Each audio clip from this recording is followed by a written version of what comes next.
Hi, I'm Matt. Thank you for choosing the Over Manga Cast.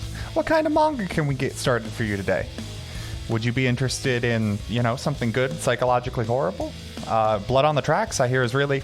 No, you want an isekai? Okay, like an interesting one, or... Yeah, who am I kidding? Yeah, we can read The Devil is a Part-Timer, written by Satoshi Wagahara and illustrated by Akio Hiiragi. What size would you like that? Oh, you want to supersize to chapters 1 through 11? Yeah, we can do that. Your order will be out shortly.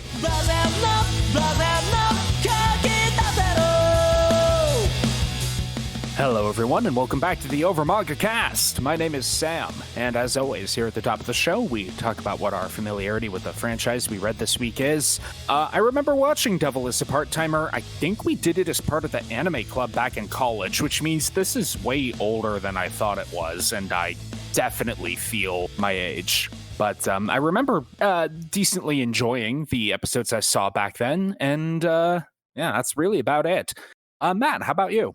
Yeah, so I also watched it with Sam in college, and I remembered really liking it.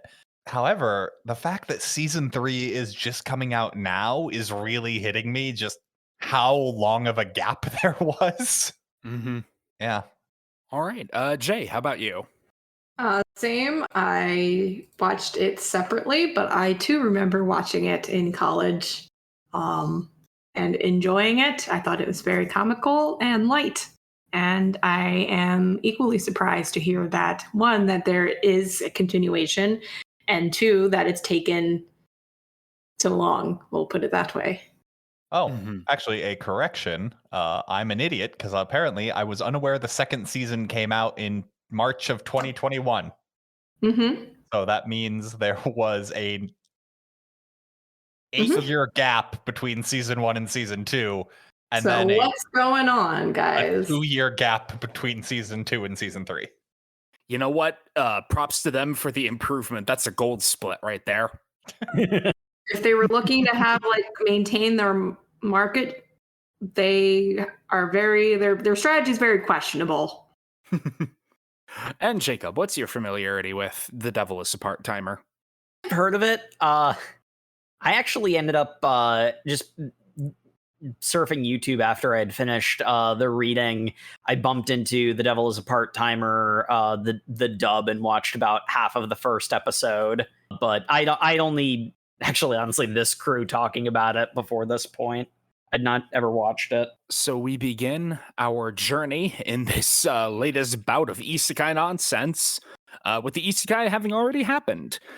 We arrive on a pretty standard scene of a guy going to work, except this is no standard guy. This is the Devil King, Mao-sama. Yeah, this time we've got the reverse isekai, where someone from a fantasy world comes to, a normal, air quotes, world. Mm-hmm.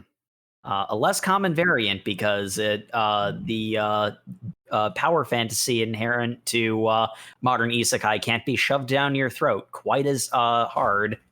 I will say this series, I want to say that this is I'm giving it a lot of credit. It has a surprising amount of restraint on the power fantasy relative to other newer things. Isekai. Yeah. Yes. And you think that was possibly due to just the timing of its release? I think this was in the first bushel of isekais that really kind of blew up, if you want to call it that way. Well, technically, the first isekai was Sword Art Online. We don't talk about that.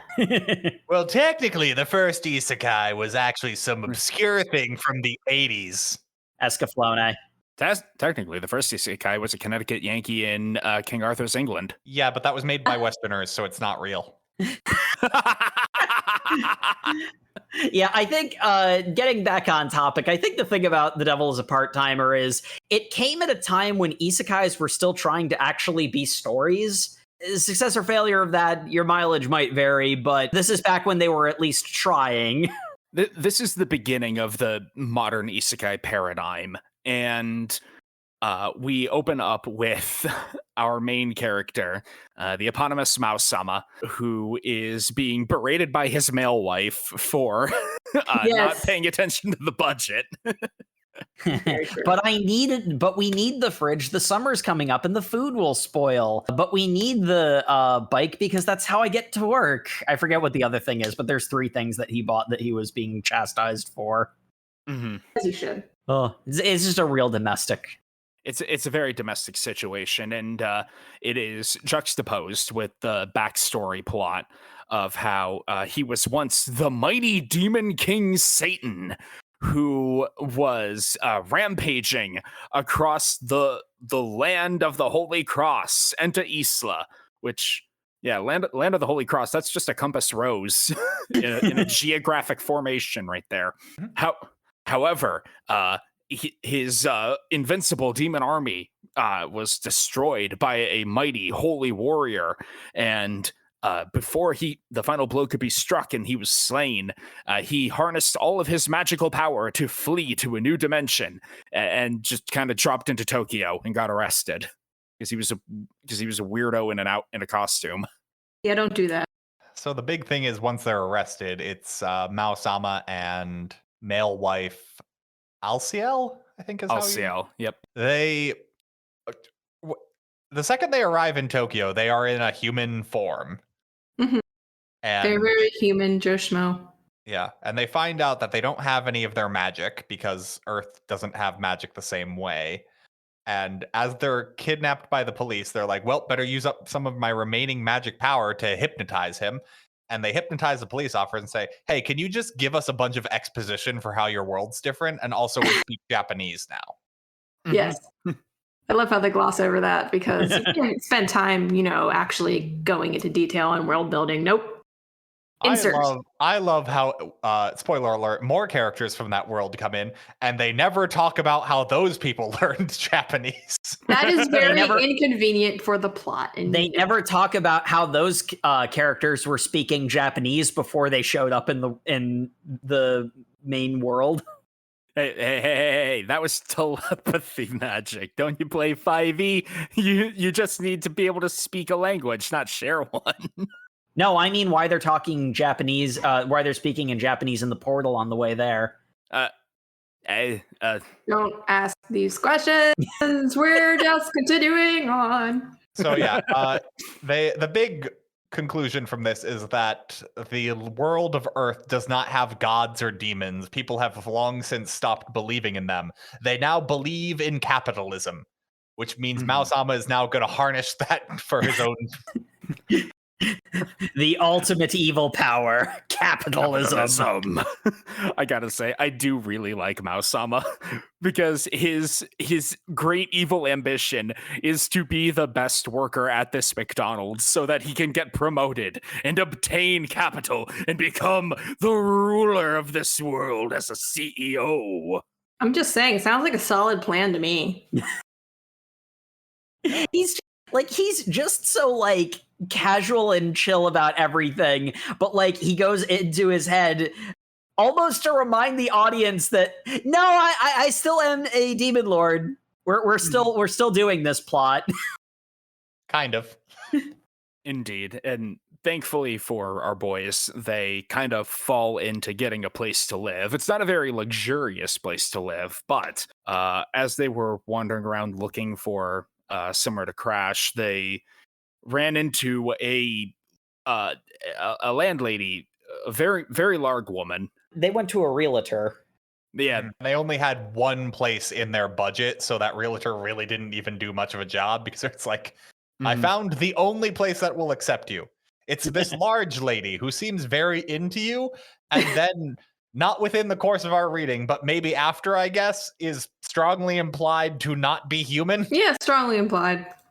Yeah, some of the way she talks before the one and only shonen action scene kicks off implies that she's another cross-dimensional magical being. They sign their names on the contracts and come up with their new fake human names, Sado Mao and Shiro Ashia. I just like Sado Mao. It's like, okay, man, can you be less No. obvious? He's got to be as extra as humanly possible, despite like having like mid energy level as his maximum. Despite being a relatively milk toast anime twink. Mm-hmm. Yeah, and like we then get kind of thrust into their home life because this backstory literally ends at them getting the apartment, but then like it doesn't answer the questions I really want to know, which is like, how did Mao get the job at McDonald's, but not McDonald's, but it's McDonald's? At McDonald's. It's McDonald's. It's McDonald's. Or more importantly, why, when you have a fixed income, do you then decide that your same age partner you're living with becomes a housewife when perhaps maybe he could also get a part-time job? I was also very confused by this. I thought like the arrangement had been like, okay, you are better at administrative stuff, so you'll do that like initially, and then we both will eventually start working. And no. See, the reason why they do that is because it's funny. Okay. Yeah. Are you laughing yet? No. He's a male wife, guys. Look at him. But we do the same joke every time. Look at how fussy he is. There is a sort of brain dead dull charm to the humor of The Devil is a Part-Timer. I think that is the best way to describe it. Brain dead charm.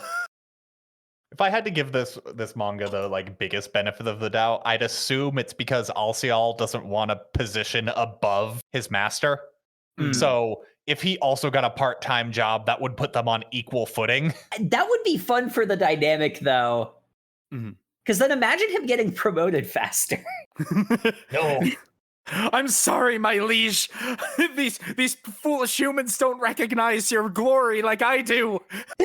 That would be a good bit, but that doesn't happen. That doesn't happen in our reading, at least. I don't know if it happens in later reading either, but as he is heading to work, Mausama is riding on his bike, his glorious steed, Dullahan. That's another thing about these guys. They are goofy. They're goobers. Yeah, they continue to act like the big dramatic.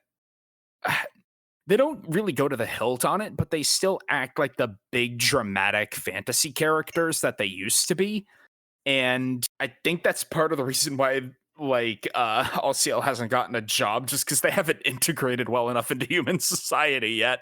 But I might be giving the manga more credit than is due in that regard. But while Mausama is going to work, he runs into a girl who is caught out in the rain. And being the generous, I mean manipulative soul that he is, he hands over the umbrella because that allows him to advertise via word of mouth for his store so he can get top sales this month and become more powerful. All of his like evil ambition to gain more power just running up against capitalism. And being a dork.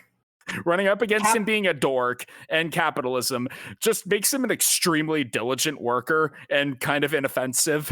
Yeah, because he does go on his little like mental tirade of what his grand plan is here, which is employees at McDonald's can work their way from part-time to full-time, and then from full-time to manager, and then from manager or assistant manager to manager, and then from manager I can own multiple stores. Yes, Bauer. And the whole thing is just like, and then I will use that power to take over this new world, open up the gate, and go back and take over the old fantasy fantasy world I've forgotten the name of because it's really generic. Enta Isla, extremely generic Compass Rose world. Yeah, and like the whole thing, this entire time, is it's supposed to be insane, and he's supposed to just be such an idiot. Spoiler alert, he's kind of the most right. Mm-hmm. It's weird. They play Mao up to be an idiot a lot, except he's also then the most right about things a lot. His goofiness is rewarded a lot. But to me, the sort of vibe I got was that he's generally speaking more capable and more in control than he pretends to be, but he kind of enjoys being a goober. Oh, he's definitely really taken to the simple life of just being another human schlub. Yeah, it's just kind of a lark for him. Mhm. That's a pretty positive way to read it, because you can't just read it as bad writing. But I chose to enjoy it because it's dumb fun popcorn. Big, powerful demon man suddenly thrusts into a world where he can just be a guy, and he's like, just being a guy ain't that bad. So, Matt. I know where we're at with this. We've got the great idea of we've got an isekai where we're throwing some kind of demon king into some kind of regular world and he works at McDonald's. That's hilarious, right? Yeah. No, you are wrong. You're such an idiot. People are already bored. We're not even a chapter in. You know what people love?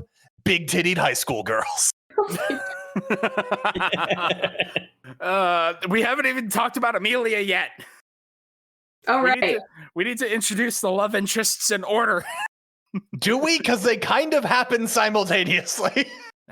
You're right. Yeah, so it turns out that the girl that he lent the umbrella to in the rain was Amelia, the hero, who followed him into this new world. She was the RPG protagonist who was about to kill him, and now she is here to finally destroy him. I will stab you now. Why do you just have a kitchen knife? Where's your holy sword? Shut up. You're powerless too. Shut up. Neat. Well, welcome to the same boat. Anyway, have a good night. No, come back here. I'm going to dramatically destroy you. And this is what I'm talking about. People are already bored about hero waifu from another world. We need to reintroduce Chi-chan.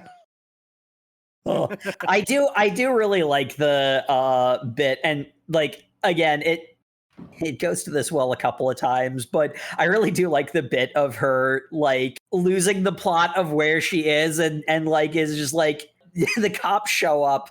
What are you doing? I'm trying to stab him. Okay, yes. You're coming with us to the station. We're going to need a bit more of an explanation. This cop is not willing to do his job today because it's both of them saying this is a legitimate attack, and they're just like, no, it sounds like he's just a playboy.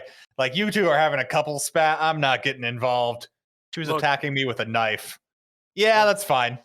Look, just don't stab your boyfriend where it can be reported if you're going to do that. He is not my boyfriend. Okay, girl, whatever. Gotta get that in.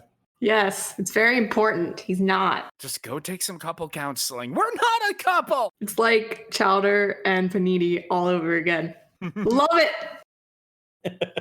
Yes, we must also introduce the big titty high schooler, as Matt has alluded to. I don't know. She doesn't have that big of titties. I'm not the one giving her that title. That is the characters in the manga telling her she's that.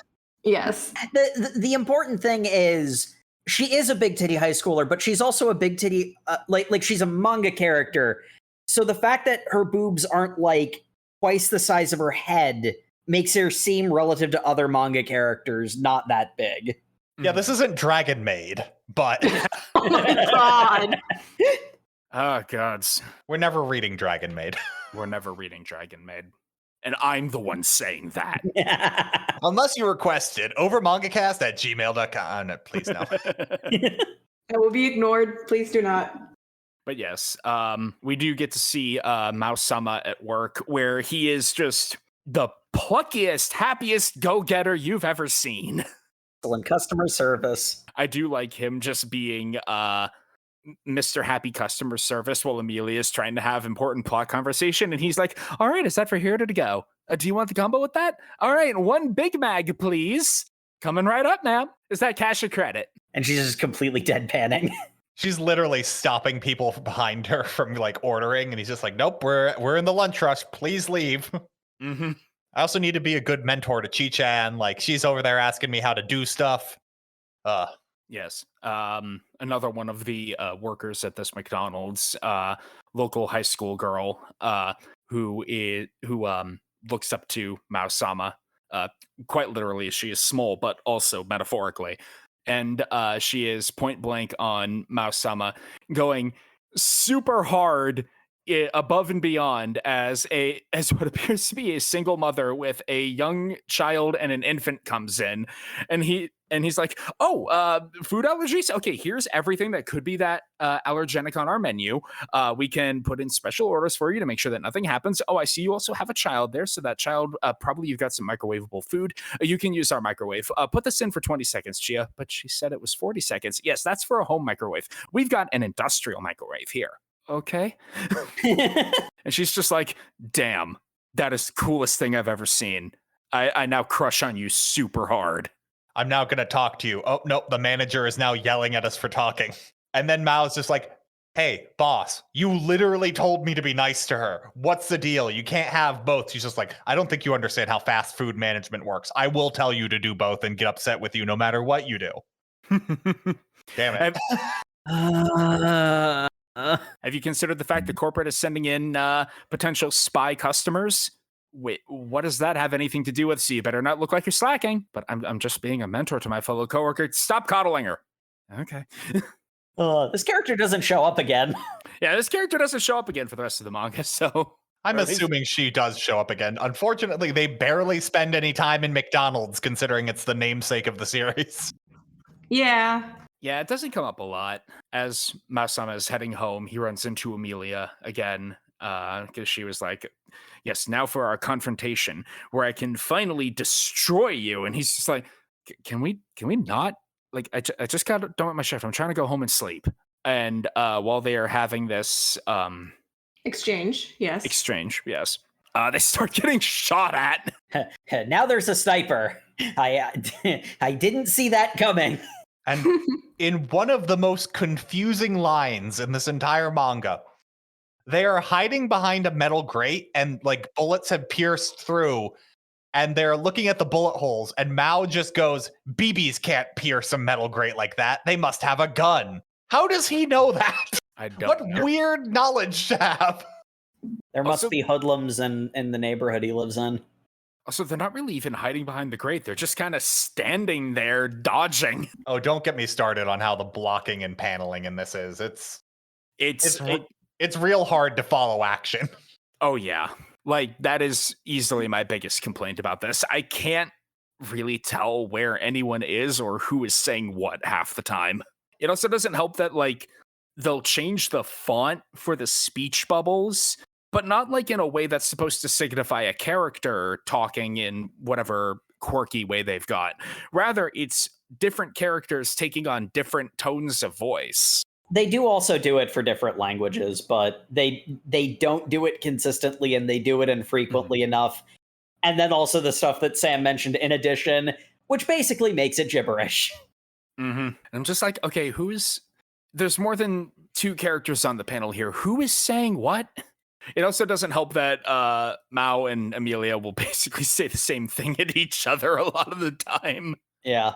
You can usually tell from the context of the previous speech bubbles, but one thing that I noticed is in addition to cases where, because I mean, like sometimes you don't have a tail to a speech bubble because of like some element of paneling, and like The Devil is a Part-Timer actually uses that correctly in a lot of cases, but the real problem is the tails on the speech bubbles that do have tails are so freaking tiny that they can get lost in action lines. And if like you need to know where a conversation starts to follow it through.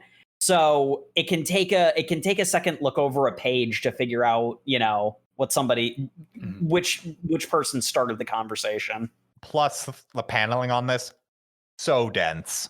There is like barely any room to breathe on a lot of it. Like, so you've got just talking heads next to each other. It feels like a Peanuts comic. Like, yeah, there are cases where it's a quiet moment, narratively speaking, where it will have less dense paneling, but at that point, it's just a character standing. Like, congratulations, you didn't busy that up too much. I like how the beginning of chapter 2, I think we've already gone past this point in the story, but it's literally the introduction of Amelia when you find out she's the hero. It's just a full, like, not a full page. It's just a full height of the page, like sideline of her in the shower. And it's like, why? Just why? doesn't feel like this was a necessary scene at all. But it's the only time there's a scene where someone's just not talking.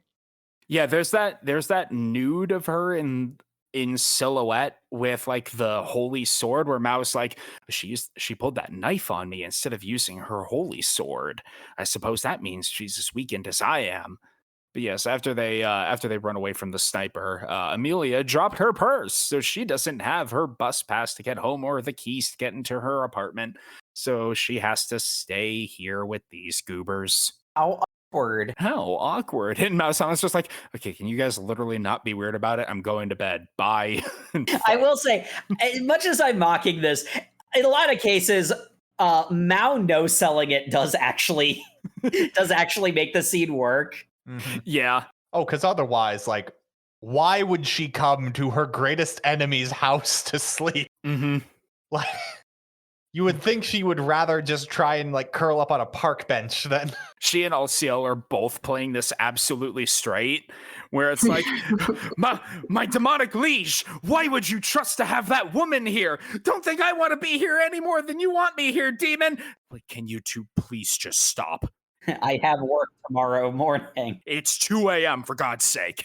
He just doesn't care. But yeah, we cut to Amelia's shower scene when she uses their shower and then heads to work. Mm-hmm. Because not only does the devil have a part-time job, our heroine here works for a call center, a foreign language call center, which really just causes a whole bunch of questions. Because that implies. Do we identify like what language they are theoretically speaking during this world, or they just say you speak foreign language? Semish. Yeah, it's not Japanese and it's not English, because the person says, "Don't you even speak English?" Because he's like, "Okay, you're foreigners, but like you're speaking a language I don't understand." So, as far as I can tell, they're speaking Simish. Simish, yes. Badagada?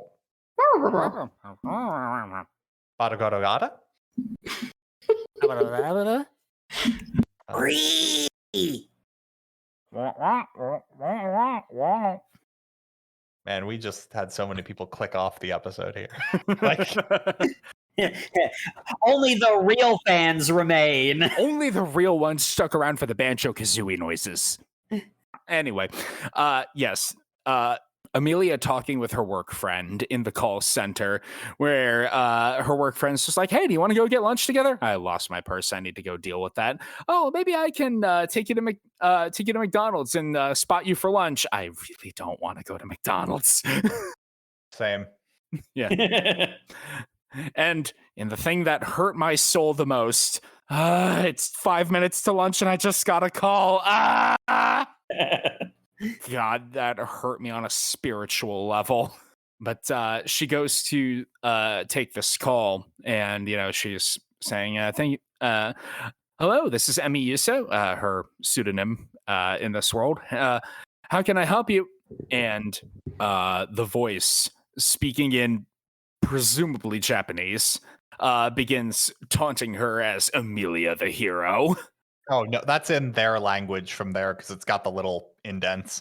I'll take your word for it. That's why her friend isn't reacting, because someone's calling into the foreign language line. And I don't understand how Emmy's doing her job at all, because that implies she speaks another language in addition to Japanese, when I'm still not sure how she speaks Japanese. Because there's never even the slightest explanation for that. Because Mao uses his magic. That makes sense. Emmy doesn't have her magic.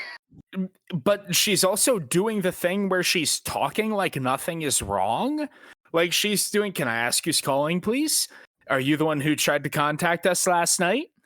Like doing the spy movie thing of talking like nothing's wrong in order to speak in code to the guy on the other end of the line. But also, these are valid questions that she does want to ask. Just obviously.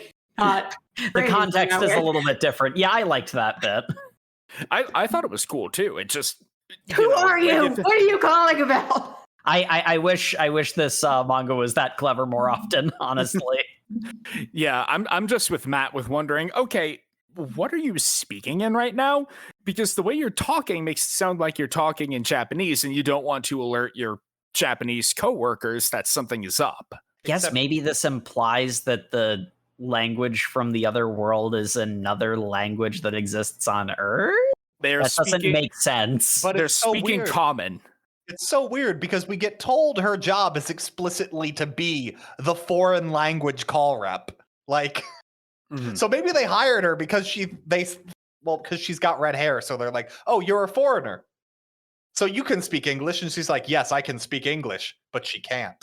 So she's just been getting these calls with English language people going like, this isn't English. What are you doing? Thank you for your business. Yeah. Yeah, it's like how at my job we have people who can speak French for the Canadian callers. You've got no way of proving that. You don't know. Well, actually, we didn't have French speakers for the longest time, and trust me, that frickin' sucked. I will never forgive the Quebec. But moving on. We apologize to our Quebecois listeners. Quebecois listeners. But also, our podcast isn't in French, so really, you're betraying your country. Are you listening right now? I don't think you are. They're just listening just for you, Sam. just to get revenge on you. Look, if Manon or any of my other French speaking clients are listening to this, they are learning things that they don't need to know for tech support. They're currently taking notes, yes. Good ammunition. Look, mostly this is just a spy tension scene that establishes a bit of plot that will come up in like 9 chapters. Really, the important thing here is we somehow have more police station shenanigans of these two definitely not being a bickering married couple. What are you talking about?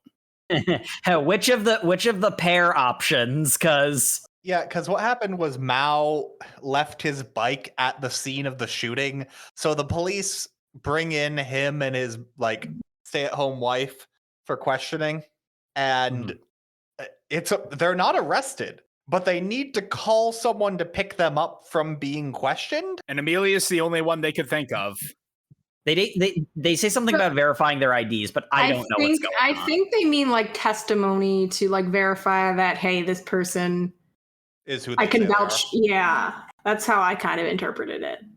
I'm not going to speak ill of Japan, but is that really a situation you'd get another foreigner in to? That doesn't vibe with me what the Japanese police would do. I could be wrong. All foreigners know each other, obviously. You're right. Yeah. You're a foreigner. You know how to speak the foreign. Basically. Bar. Yeah, Amelia yells at Mouse some more and runs away, screaming about how she'll defeat him one day, and everyone's looking like, young love. Yep, they're very much in love. Anyway, Ashia, we're leaving now. I gotta go on a date with my Wait a second. So, in all fairness, I will give this manga the benefit of the doubt.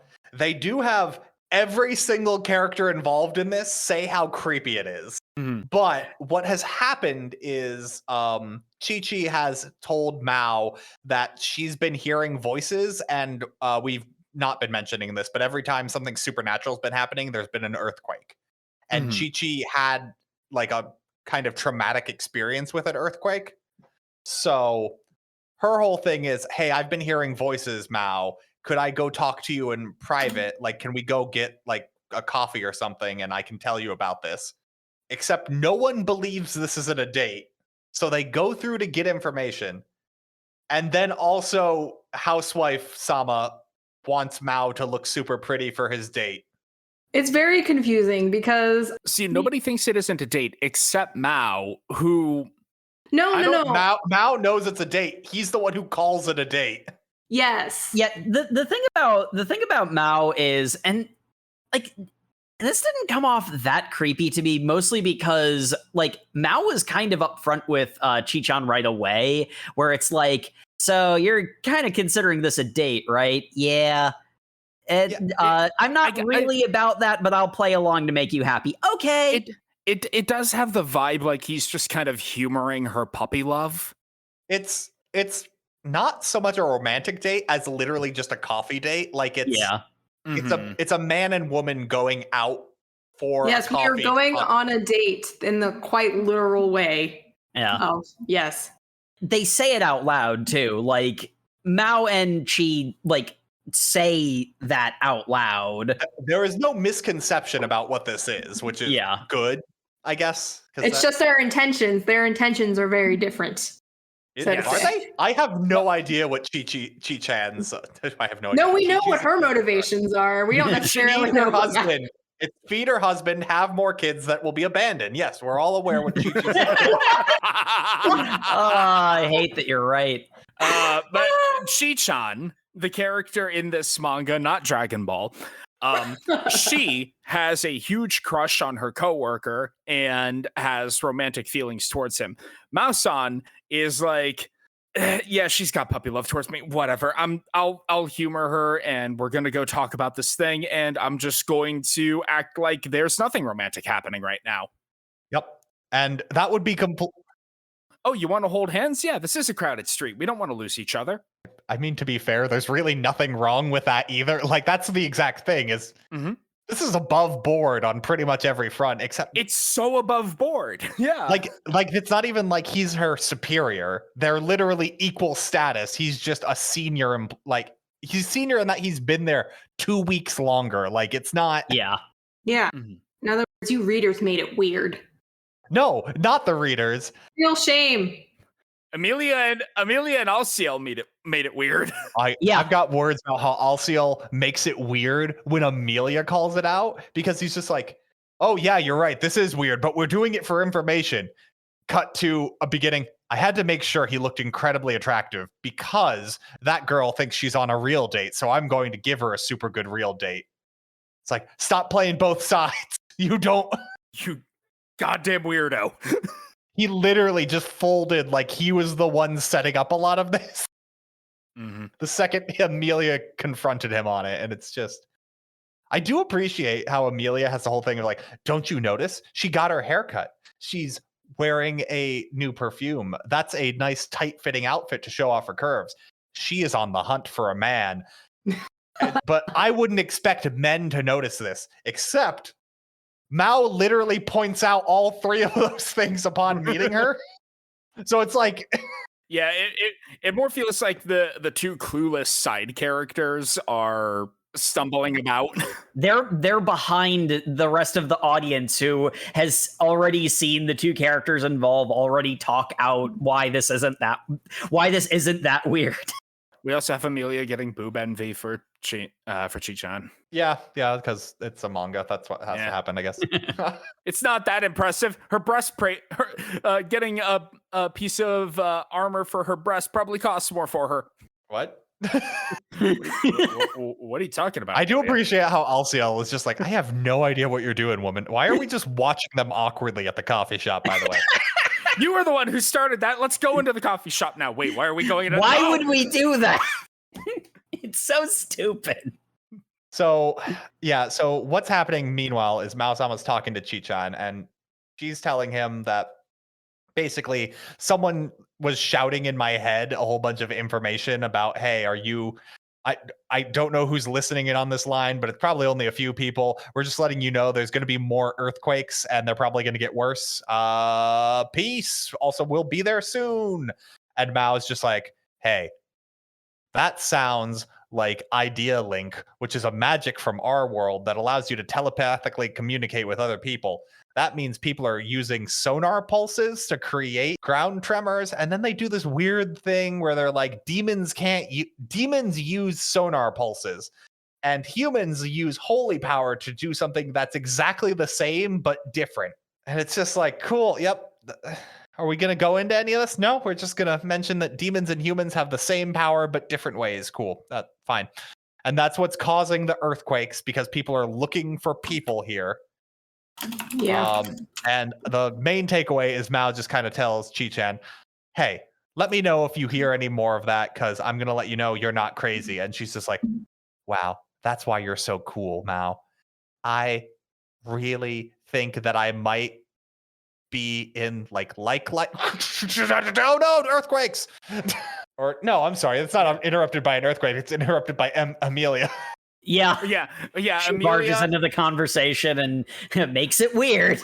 Amelia and Alciel walk in, which makes Mouse spit take. So Amelia is very reasonable here, except the way she chooses to vocalize her concerns literally just makes her look like a jealous ex.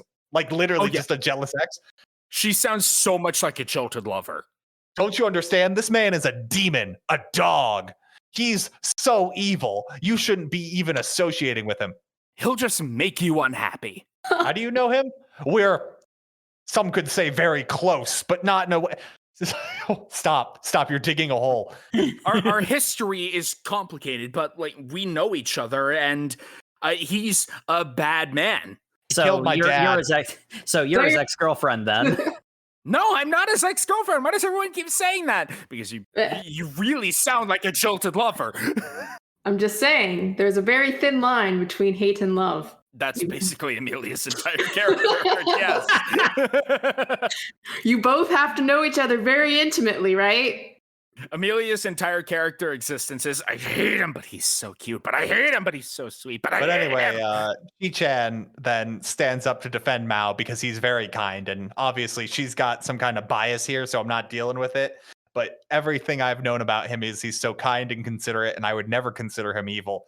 What? And then that revelation is what causes the earthquake. And Mao is just like, guys, can we please not? Everyone's staring at, oh crap, earthquake. Yeah, I almost forgot about this. I really like this scene again because of Mao, because he's just standing here like, listen, I'm not saying we can't have this conversation, but can we just like leave the shop? We're disturbing people. It's one of those situations of like, any way you get involved is not making this less of a scene, is really how that comes down. Like, but yeah, so the earthquake happens and they're in like a coffee shop, but I can only imagine there's like several stories above the coffee shop because they are completely buried in rubble. Yeah, it looks like one of those subway mall things. I'm pretty sure they do mention it being a subway mall. In a tunnel. Sense. It isn't made immediately obvious because, again, the visual storytelling in this is extremely shoddy. Almost like it was adapted from a novel where they didn't have to care about that. Imagine that.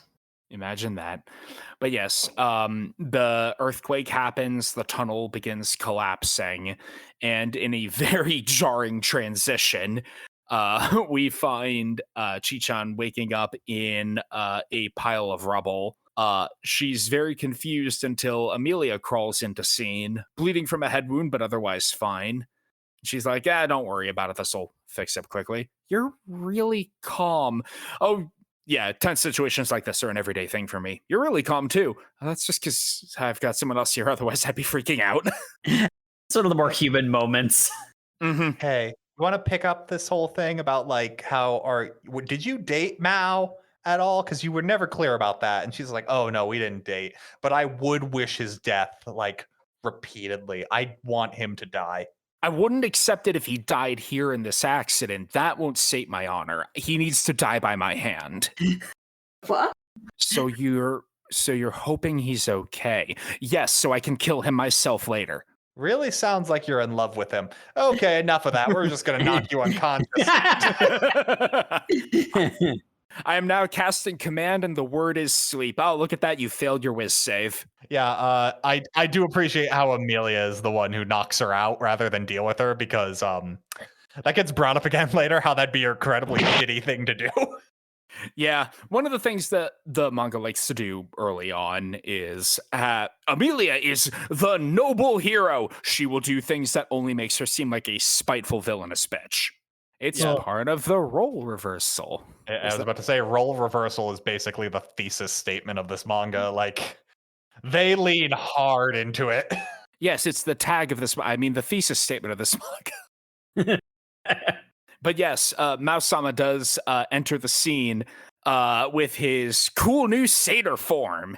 As he's like, well, good job, idiot. The whole tunnel collapsed. Why do you look all demonic like? Hell if I know. Anyway, it's getting real tiring keeping these barriers up that are keeping all these people safe. Wait, you're keeping people safe? Yeah. Anyway, I'm gonna lift up all the rubble now telekinetically, start getting people out. Weirdo. Mao-sama just continuing to just be completely chill as he is performing miracle work to save people.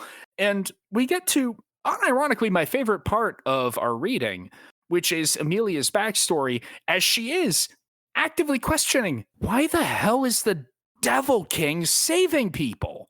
It gives her a degree of pathos I did not expect from this popcorny isekai. Yeah. Mhm. It gets picked up later where it's addressed more directly, but it's like this crisis of faith moment where it's like, I have imagined you, and in fact, I have experienced you as a literal monster. Why are you acting like a person? But Jacob, you don't understand. I'm only a monster because the church told you that I'm a monster. And isn't the greatest form of darkness light? Got a lot to think about. Really deep, isn't it? Not really. Well, The other, I'm the one writing a manga and you're not. So, I get where you're coming from with that, Matt. I'm doing nothing but mocking this manga. I know. I feel like it's 6 of one, half a dozen of another. Like, yes, church bad. We've all played Final Fantasy. The manga's doing that. The manga is doing that. That is a take. But it's also not like. But it's also not, yeah, because we have the flashback of young Amelia with her caring, hardworking farmer father. When she's like, Papa, the demons are coming. I'm so scared. And he's like, don't worry about it. I'm sure we'll be fine. And then the church shows up and it's like, we're taking her away for training for protagonist reasons. It's like, Papa, take me away. Oh, yes, it turns out your mother was actually an archangel. But you said she was dead. Yeah, I know. I'm real sorry I lied to you about that. Anyway, don't worry. I made a promise to your mother that we would live happily together one day, and you going with these men to become a powerful warrior of justice is part of that. So, also, Amelia, the best part about this, now that you finally know, I can tell everyone in town I picked an angel. I've been waiting. I've been waiting for that one. Day. Yes, Amelia leaves with the church, and as soon as she wakes up in the cathedral where she'll spend her time paladin training, she gets word that her hometown was slashed and burned by the demons, her father presumed dead. Who wants the over and who wants the under on what chapter? It's revealed he's totally fine. Church did it. Church killed her so she'd have the motivation to love church. I give it chapter 20. Yeah, no, I mean, it kind of depends on how invested you're in it. You can read it charitably, you can read it uncharitably, how earned any of this is. I'm enough on the fence that I choose to read it in the more charitable sense. I will say, this is skipping ahead a little bit, but the whole part of how this gets resolved in the scene where this idea gets brought up again is Demon King Satan, he's like, a village got slaughtered. Crap, that does happen sometimes. Okay, yeah, I gotta be more careful with my guys, I guess. Yeah, I was about to say, Mao-sama's explanation for you killed my father is, oops, I guess that was an accident. Your Honor, my client pleads whoopsie daisy. I know this is going to be an incredibly deep cut, but there's a really funny skit about Osama bin Laden running a game show. And the entire time is people going wait, hold on, you killed a whole bunch of people. Yes, I said I'm really sorry. Now we're here to play some games. You're right. That is a very deep cut. I don't even know what you're talking about. I'll link it in the description. All right. Amazing. But, I legitimately think that there is an interesting question there of when you've spent your entire life on this zealous crusade against a person, and then you find out that they're a person more complicated than just a being of pure evil. What do you do at that point? Do I think this schlocky reverse isekai manga is going to explore that in a nuanced manner? Probably not, but I appreciate it for being there. Like I said, I'm on the fence because it's so popcorny. It's popcorny. It's as good or as bad as you let it be at that point. That's sort of the nature of popcorn fare. But the one thing I will say that did kind of irk me a little bit, and maybe it goes into this more, I'm not holding my breath, but the thing that did irk me a little bit is Mao pleads whoopsie daisy, and it's I don't know to what degree they're ever going to pull the trigger on this, but there is the sense that like he does actually have world conquering ambitions, and just because he's not like evil, but he is treating the world like an RTS, and that does get people killed. And I feel like the manga should have more condemnation for his negligence than it seems to in the scene where it gets addressed. Also, it's less negligence, though, because he does have that one line about, like, well, I mean, demons and humans were at war.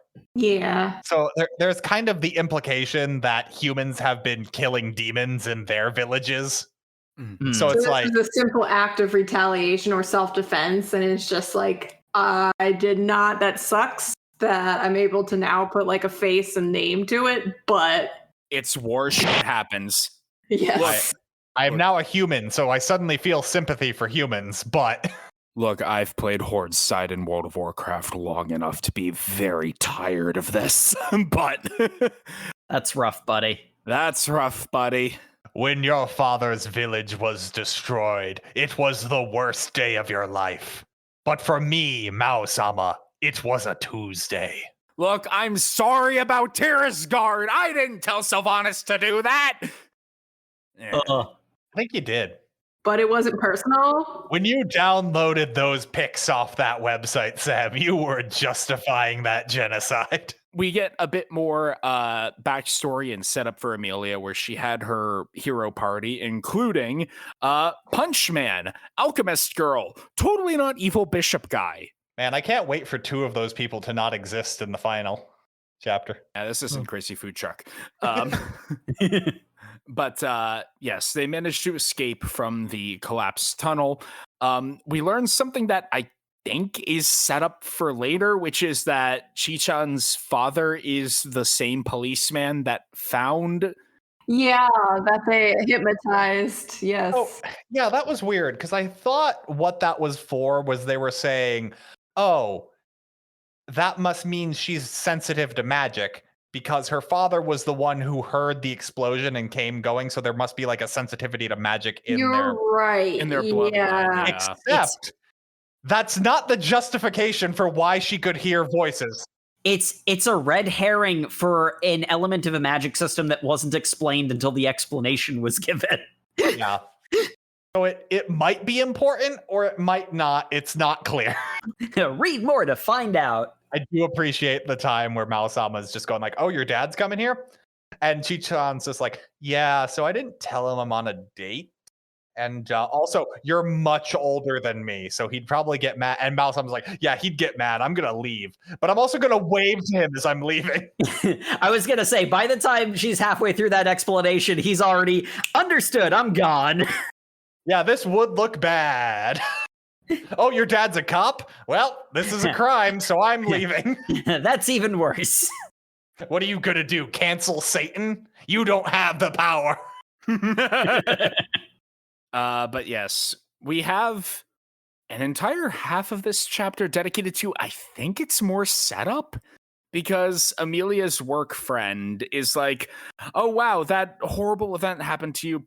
Look, just come stay at my place for the night. I'll give you some spare clothes. You can get cleaned up here. You can stay here for the night. I really love the line that's in here, and it seems so weird, where she's just like, don't worry, I was out shopping today and I just bought new underwear. We appear to be the same size, so it should fit you just fine. And it's just like, what a weird fucking sentence. You have been looking at your coworker's tits a lot. I ship it. Well, it's like, obviously, you're not going to just use her underwear, because that's weird. But, like, she was conveniently just out shopping that day and bought new underwear. That's the weird part. Noticing things from working together is not the weird part. Yeah, them Just being the same FYI. size is not the problem. It's her going like, by the way, I was just out buying new underwear today. You can wear them instead. Mm-hmm. But the kind of like foreshadowy setup-y thing is that Amelia thinks in the shower an awful lot about how I felt such a calming sense of love coming from her, this warm presence of comfort. And there's feathers in that speech bubble, so angel ? isn't Amelia's mother an angel? And I'm like, does that mean, is she? I don't know. Oh, no, that's like her divine power coming back. I think that's basically confirmed by the end of our reading. Mm-hmm. That does make more sense. Yeah, because that's why she has the revelation she does in the next chapter. It's not well explained, so I'm... True. Actually, yeah, that does make more sense now that I think about it, because the thing that we learn is that when all of those humans thought they were going to die in the collapsing tunnel, that filled them with despair, which Mao managed to channel into magic power to give himself his demon powers back, that he then used to save them. Yeah, he also didn't do this consciously. It just flooded him. So the implication is that human despair gives the demons power, while human love and, camaraderie and, the whole social animal thing gives angels power. So actually, yeah, no, you're right. I think just her work friend being a very kind and generous person is empowering the angel side of her. Also, her work friend has a whole thing about how I'm from... Her name is Rika. Yeah, she has we keep not giving her name. Oh no, I don't remember work friend's name. She sure comes up a lot. No, Rika does have this little bit of a backstory about how she's from a region outside of Tokyo. She's in Kobe. When she's on the phone with her mom. Yeah, she has a Kansai dialect, which Amelia recognizes. Because sure, why not? I don't think she does recognize it. She says that you have an accent. She explicitly says Kansai dialect in a thought bubble, which that means it's to herself. She's going like, Kansai dialect? Mm-hmm. I didn't get that as a recognition. And she was like, this is different. Could it be Kansai dialect? How does she know what that is? How does she know what the dialects of Japanese are? She's from another planet with a completely different language. I see what I thought you were. Never mind. Yeah, but the whole... and that's the weird thing, because it's like she recognizes the Kansai dialect, but she doesn't get the social... Or she doesn't get the historical context that would make her ask about the natural disaster that is Rika's huge hang-up. Yeah, because basically there was a giant earthquake, and she's just like, everyone always asks about the earthquake of 95. I'm just glad that you never even mentioned it. And I also love the fact that you never bring up where you're from or anything about your home life. That's what makes us such good friends. I really lucked into the perfect friend in this new world. Hey, Rika, you sound like you've got a whole lot of hang-ups about your past. Do you want to talk about that? No, I want to talk about this boy who's clearly your boyfriend. What? He's my boyfriend! Love it. We kind of glossed over it earlier, but the earthquakes that have been happening in the manga are the result of sonar pulses. Okay, so apparently just... planeswalking is a regular thing in Enta Isla. Oh, yeah. And they send out these magic pulses to kind of mystically echolocate planets to learn more about them. But one of the side effects is that causes natural disasters on the target planet. And that has been manifesting as earthquakes in Tokyo. I'm sure glad we're just constantly using this power without regard for... Whoops. Mortal life. It was an accident. Again, Your Honor, my client pleads oopsie daisy. I didn't expect to cause a traumatic event that would be critical to an entire human's life. Except you keep doing it and you seem to know that it causes earthquakes. I said, I'm sorry. I'm going to be honest. I don't think they care. I don't think any of them cared until they were living in the world they were checking out. Yes, that's pretty much... Remember we used to do this to humans all the time? Wow, those were the days. Yeah, that's low-key the theme? Question mark? Yeah. I don't think this story is cohesive enough to have a theme yet. Oh, speaking of not cohesive at all, the next arc happens. The next arc does indeed happen, but this is where we start getting into some real isekai shonen nonsense. So I think before we get into that, we need a quick break. Maybe pop down to your local McDonald's, get some fries. Get the spicy fries. They're the special now, I guess. I want spicy fries. Yeah. Get the ice cream, though. Machine's broken. Mausama hasn't taught us how to fix it yet. Aw. Unironically, ice cream machine was broken last time I went to McDonald's. It's always broken. Broken, quote unquote. We'll be right back, folks. Level up.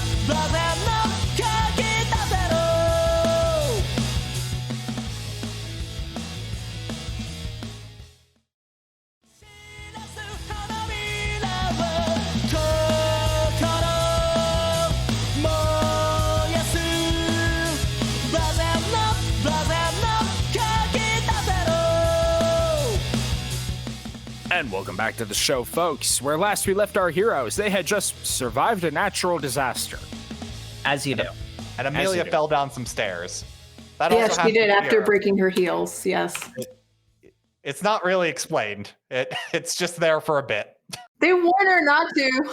The heels on her shoes, not her actual, like, physical heels. Oh, yes. Yes. Important distinction. Yeah, there's a bit about how, no, wait, you're in heels, you can't run downstairs. And she falls down some stairs. Wait, hold on. Is this also when she's in? Oh, because she fell down the stairs. They bring her back into the room, and how she's sitting, her like blouse is torn, and Mao's just there standing in his boxers. And for some reason, Alicia brings in Chi-chan, and she's just like, "You two are in a physical relationship."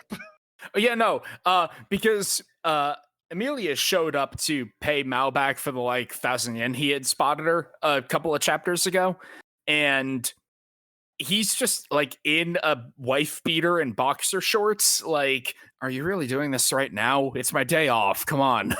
Actually, it's not even his day off, as is revealed later, because this entire arc takes place in the course of one morning.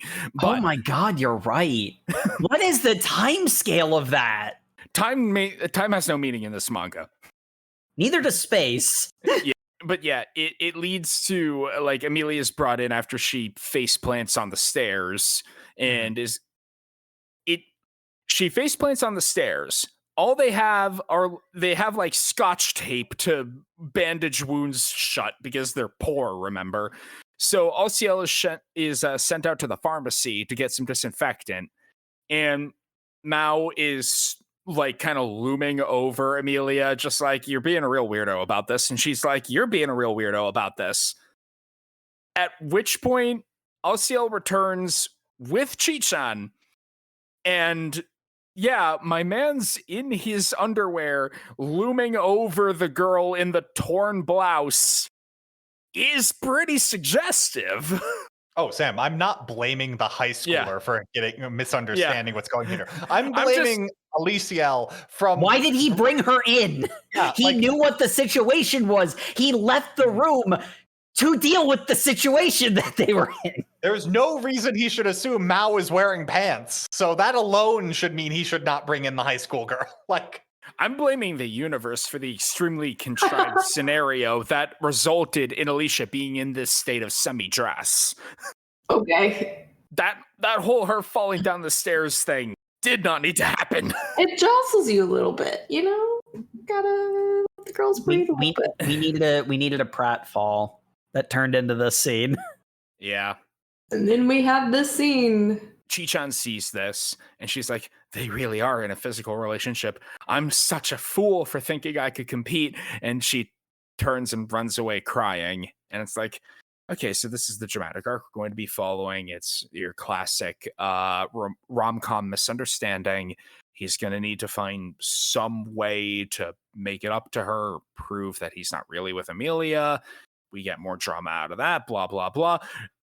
Actually, she runs into another long-haired generic anime twink who has dark black wings spreading from his back. As he says, yes, this is the perfect amount of despair for my plan. I love this guy. I hate this guy, but I love this guy. He's such a little dork. It's like our friend Mary said when Jacob and I were talking to her earlier. This guy's role in the household is family disappointment. This character is not good. He's basically just Ishigami if Ishigami was raised Christian and really hated his parents. Mm-hmm.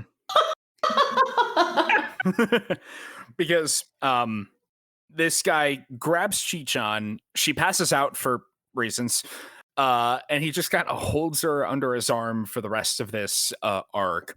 And meanwhile, Mao-sama, Alciel, and Amelia are chasing after her because we gotta explain this awkward situation. Whoa!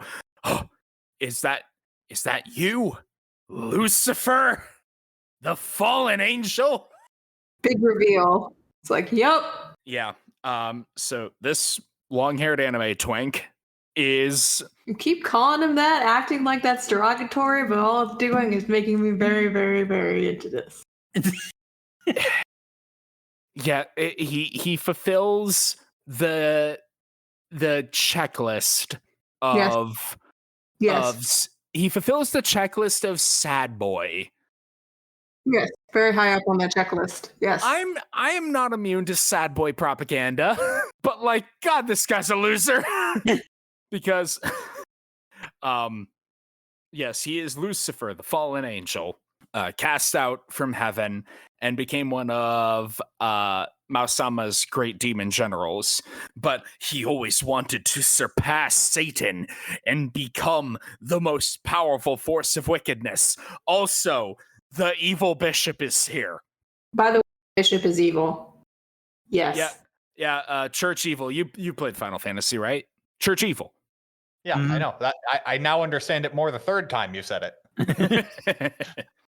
Amelia is brokenhearted for about a panel and a half to learn that one of her party members was, in fact, a member of an evil organization looking to have political control over Enta Isla.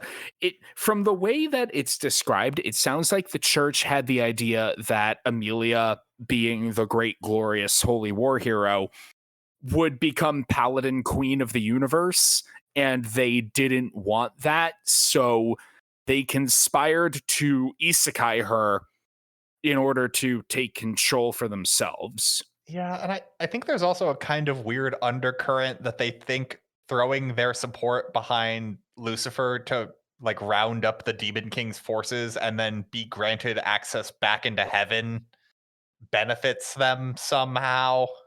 I think what they wanted was Lucifer to finish off Mao and Amelia to like tie up loose ends. And then it's like, okay, you can go back to heaven, cause whatever havoc you want.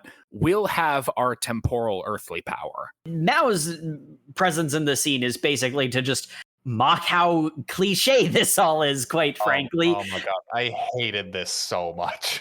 I loved this so much.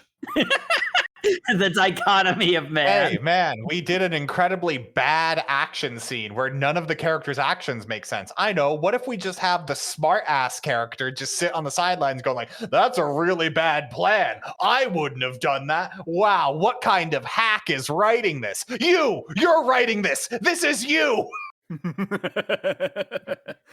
Look, I had fun with Mao no-selling the entire like reveal of wow, church evil.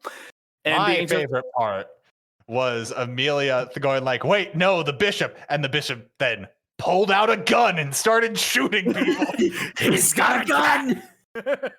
Watch out. He's delivering God's justice through the barrel of a 45. So is it implied then that the bishop was the one who shot at them earlier? No, it was Lucifer, because something that we didn't mention that they did mention in the scene where they had been being shot at was those weren't normal bullets. They curved around a bend. It wasn't lead bullets. It was magic bullets. But it also could have been the bishop. They were just both shooting. Because they mention there seemed to be two different angles the shots were coming from. Some of them curved and some of them didn't. Whether or not that means that the bishop was shooting at them too, I don't know. I don't really care either. I want to know how the bishop got a gun in Japan. That's my real question. That was my thought too. You just make them, obviously. Because like Amelia's like, wow, where did he get that gun? And I'm sitting here thinking, yeah, where did he get that gun? You're not going to bring this up again, are you? No. It's so he can conserve his holy power so they can open the gate to return to Enta Isla once Mao and Amelia are dead. The other thing relative to all of this is that when Mao is mocking how dumb this is, and I enjoyed it for its irreverence, because like there is a level of tongue-in-cheek to this that I kind of enjoyed. But during all of that, Mao mentions, oh yeah, and the bishop's gonna betray Lucifer and not actually send him back to heaven, obviously. And since he was right about everything else, I just take that at face value. There's no reason to assume he's not right about this. Like, yeah. Especially because Lucifer, when we see him in his home life at the very end of this, is kind of a loser. So it's like that he would get fooled that way. He's a neat. Well, no, he's literally just Ishigami from Kageyama. Yes. He's the goober with the computer. And then a bad fight scene happens. Yeah, this fight scene is pretty mid to low tier. I was about to say, you're really doing mid a disservice in that sentence. I am giving it a lot of credit for saying mid, because, well, the way it starts off is, if this was like a TTRPG battle scene, I would say it was decently challenging, because it's got, everything you want. It's got the big villain. It's got the big villain's henchman, who's also got a decently high challenge rating. It does something to cause a ticking clock that takes the DMPC out of the situation, because while he's drawing upon the power of Chi-chan's sadness, Lucifer is able to make this. He's able to cast Giga Flare and destroy the highway that's above them, I think. And or something, and basically cause a big structural collapse. But the sudden shock and fear and terror of all the humans supercharges Mao-sama into his big demon form. So he is the Demon King Satan once again. And he's just kind of holding up the highway like, hey guys, can you kick his ass? This telekinesis is really draining. Oh, hi, Chi-chan. I'm the Demon Lord. We'll talk about this later, but you find out right now. I hope you don't have a goat kink to go along with your dad kink. Honestly, I'm not gonna lie. I hate that you're right a lot. Many people have said that, Jacob. The level to which she's okay with what's happening implies a monster fucker energy I'm not comfortable with. Saying something impressive.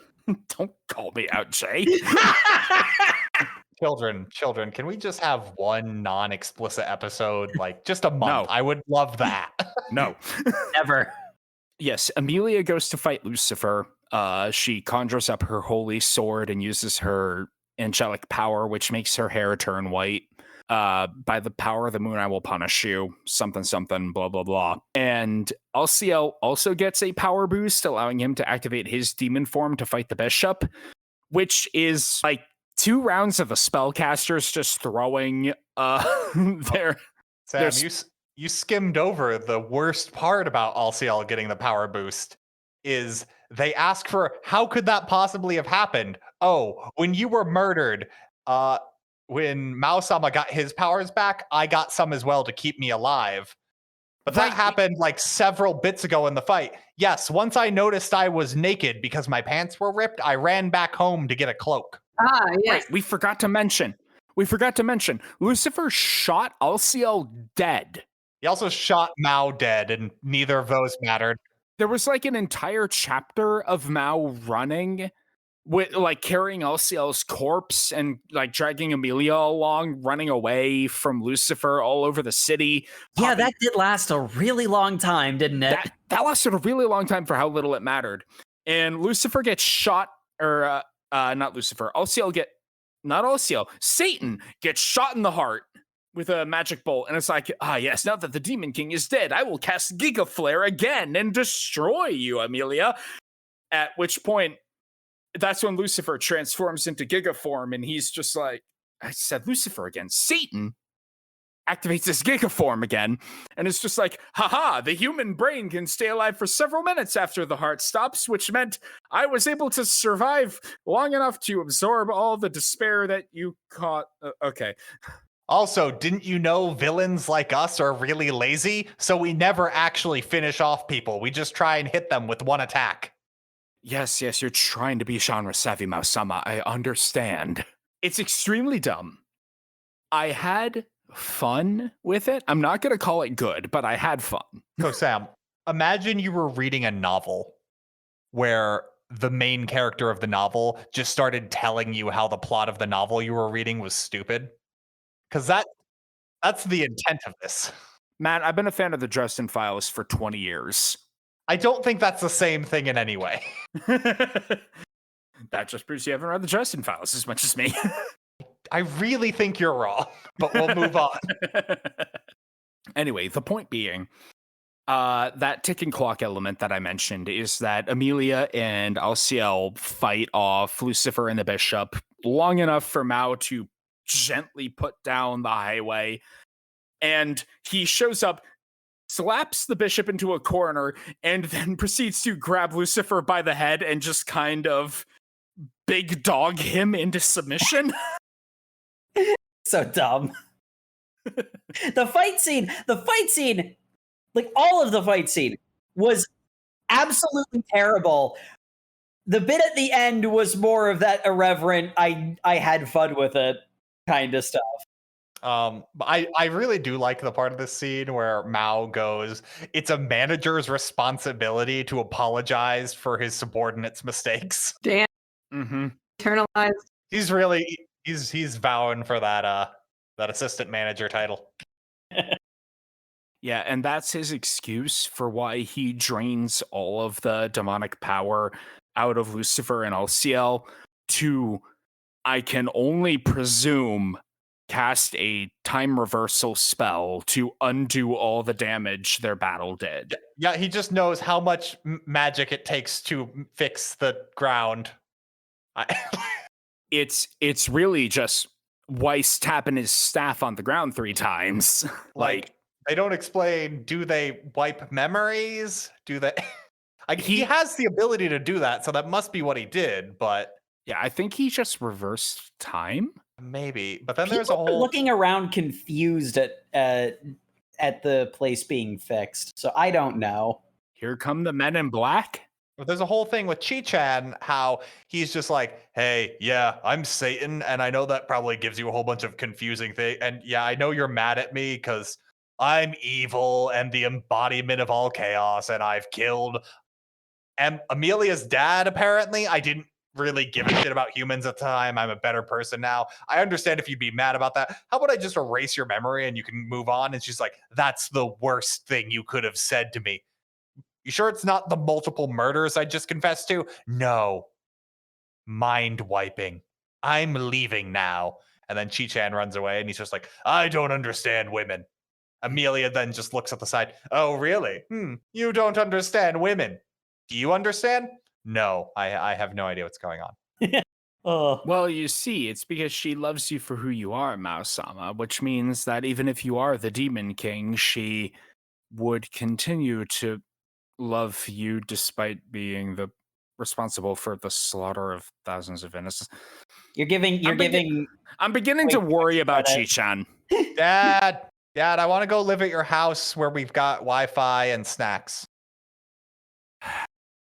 Anyway, this brings us to the end of our rating. Kind of. There's a whole thing about how Amelia's sidekicks arrive.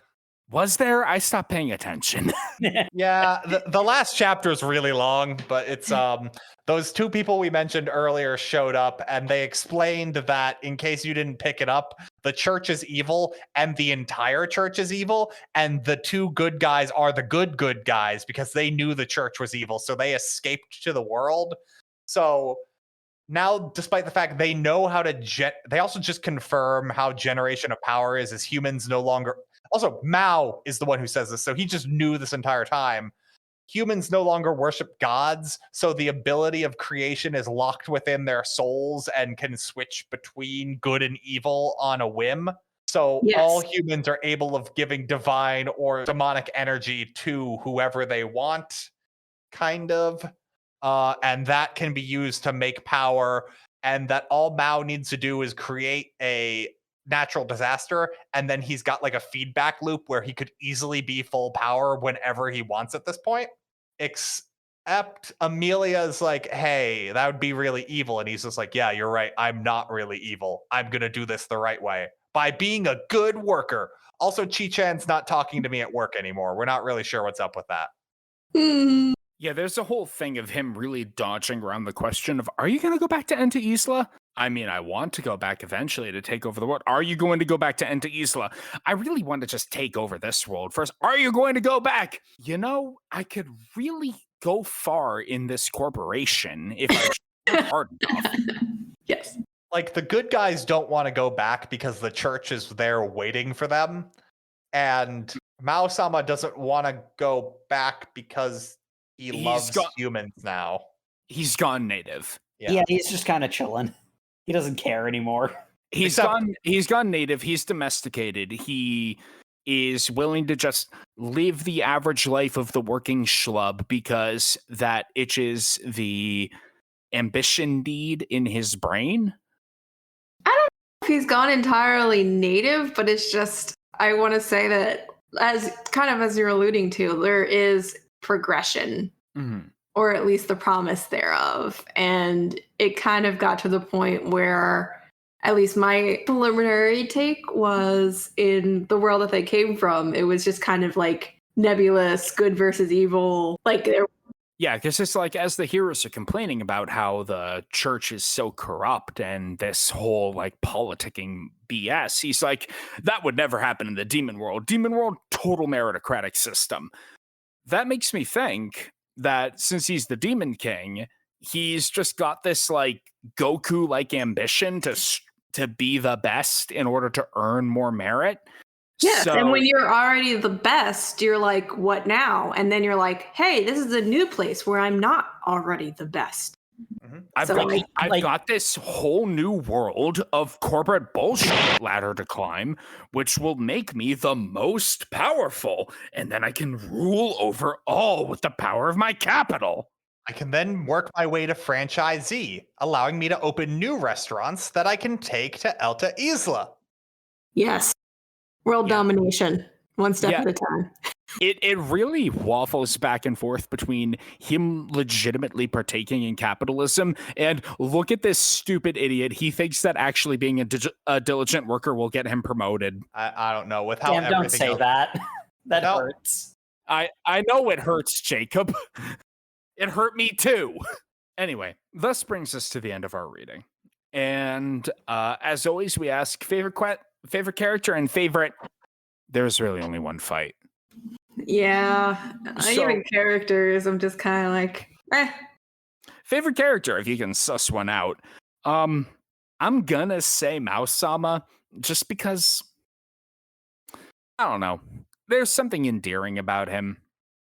The fact that he's able to just cast aside the life of the all-powerful demon lord, because he's just got so much desire to be the best like no one ever was and take over this new world in this new way. It feels like a fresh newbie going to grind on an MMO. And it almost literally is. It almost literally is. And maybe I'm just a jaded old WoW player from the 1LK days, but that appeals to my heart. How about you, Matt? I think by process of elimination, I have to go with Mao, because I feel like every other character in this is a caricature. Like, fair. I guess, yeah, I got to go with Mao. He's the only one who has a point of view that I find interesting. And for favorite fight, I will pick none of them, because even with only one option, I refuse to grant that fight the title of a good fight. Also fair. Jay, how about you? So I'm going to be honest, this is one of those occurrences where I really don't feel pull towards particularly anyone. I feel that they all had their roles, and for what it was great. If I had to pick one, I guess I would say Mao-sama, or just he's main character, and yeah, I guess. Don't really have a favorite fight. I just feel like this is one of the instances where it just kind of ran its course. All right, and Jacob. So I've actually got different from everybody. Favorite character, Amelia. I laughed at her stupid jokes the most. That's the long and short of it. I mean, there's potential for an interesting character in there. I don't think that this is the manga that's going to be able to do anything with it. Mao is honestly the deeper character, but he's also a puddle as opposed to just dry ground. So, and favorite fight, Dullahan versus The Rock. Thoughts on the reverse isekai, the whole, instead of average guy goes to fantasy world guy goes to average world. I'm gonna be honest. I feel like that's not even what this manga is about.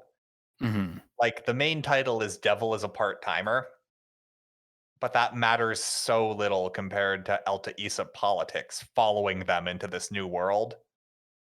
So all the plot that we saw is basically about their old life coming to get them. Mm-hmm.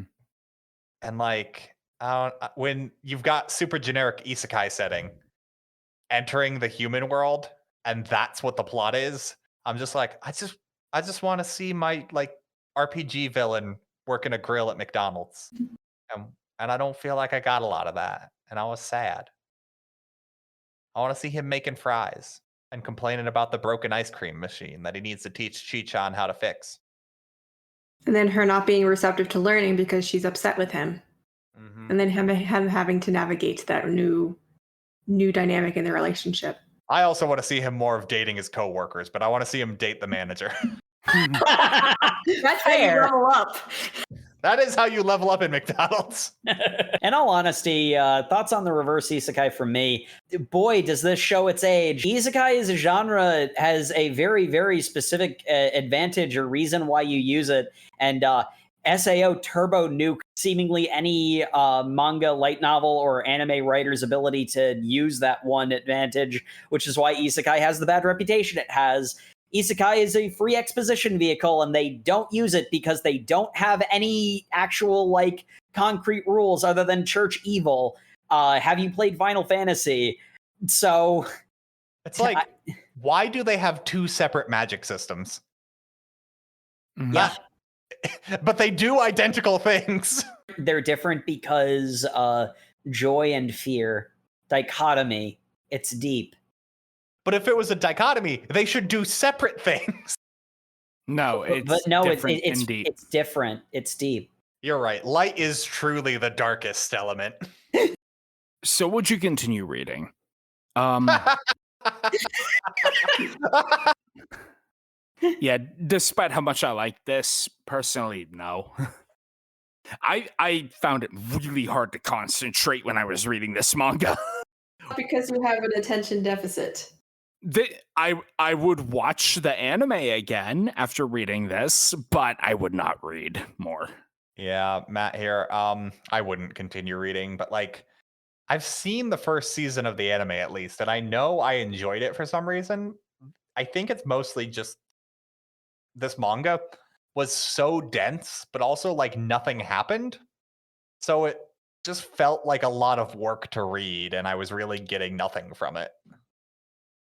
Yeah, the anime might have smoothed out the plot progression a bit. Plus, I get to watch him make fries. As for me, Jacob here, honestly, this is popcorn. I didn't care enough about it to read it closely, and therefore I didn't feel it was that... It wasn't dense because it wasn't dense. I felt it wasn't dense because I just skimmed the density. Which is almost cheating. I think that says everything you need to know about this. If I'm skimming and not caring about the anything but the dumb jokes. So what you're saying is the density was still kind of liquid. It's a liquid and a solid. It's a lol squid. It's a non-Newtonian fluid, Sam. Are you seriously going It's a with that? lol squid. Yeah, repeating the reference doesn't make it funny. It I'm is glad- to me. You see, Sam, have you played Final Fantasy? The church is evil. Damn it. I'm sorry, Jacob. Please continue. Calling this manga non-Newtonian fluid maybe does actually kind of fit. I mean, would I continue reading? If we did another episode, which I highly doubt, but if we did, I wouldn't complain. But I there are better things to read than this, honestly.